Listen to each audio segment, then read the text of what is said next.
வரைக்கும் என்னோடய சேனலை சப்ஸ்கிரைப் பண்ணாதவங்க கீழே இருக்க ரெட் கலர் சப்ஸ்கிரைப் பட்டனை கிளிக் பண்ணி சப்ஸ்கிரைப் பண்ணிக்கோங்க. கூடவே பக்கத்தில் இருக்க பெல் சிம்பலையும் கிளிக் பண்ணிக்கோங்க. அப்போ தான் என்னோடய வீடியோஸ் எல்லாமே நோட்டிஃபிகேஷனாக உங்களுக்கு வந்து சேரும். வணக்கம். இன்றைக்கி வீடியோ நம்ம உருளைக்கிழங்கு வறுவல் எப்படி செய்கிறதுன்னு பார்க்க போகிறோம். இந்த பொட்டேட்டோ ஃப்ரையை 10 நிமிஷத்தில் செஞ்சிடலாம். பேச்சுலர்ஸ் கூட செய்யக்கூடிய பொட்டேட்டோ ஃப்ரை ரெசிபி தான் இன்றைக்கி நம்ம பார்க்க போகிறோம். இது ரொம்பவே டேஸ்ட்டாக இருக்கும். குழந்தைகள்லேருந்து பெரியவங்க வரைக்கும் ரொம்பவே விரும்பி சாப்பிடுவாங்க. வாங்க எப்படி செய்கிறதுன்னு பார்க்கலாம்.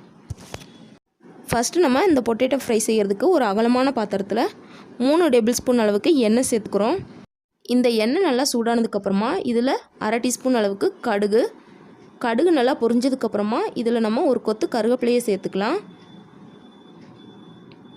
இது ரெண்டும் நல்லா பொரிஞ்சதுக்கப்புறமா இதில் நம்ம தேவையான மசாலா எல்லாமே சேர்த்துடலாம்.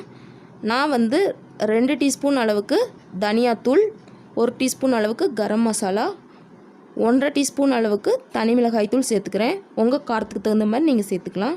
இதுக்கு தேவையான அளவு உப்பு, அதுக்கப்புறமா 1/4 டீஸ்பூன் அளவுக்கு மஞ்சள் தூள்.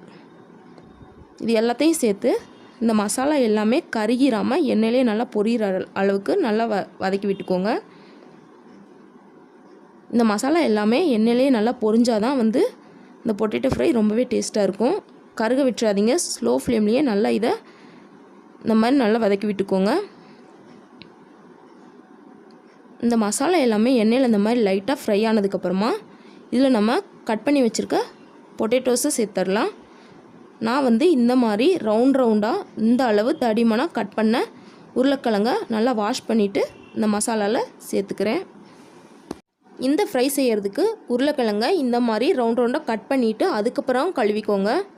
அப்போ தான் இந்த உருளைக்கிழங்கு உடையாமல் பிசு இல்லாமல் நல்லா சூப்பராக கிறிஸ்பியாக வரும். சேர்த்துட்டு இந்த உருளைக்கிழங்கோட எல்லா பக்கமும் மசாலா நல்லா மிக்ஸ் ஆகிற அளவுக்கு நல்லா வதக்கி விட்டுக்கோங்க. இந்த அளவு மசாலா எல்லாமே உருளைக்கிழங்குல நல்லா மிக்ஸ் ஆனதுக்கப்புறமா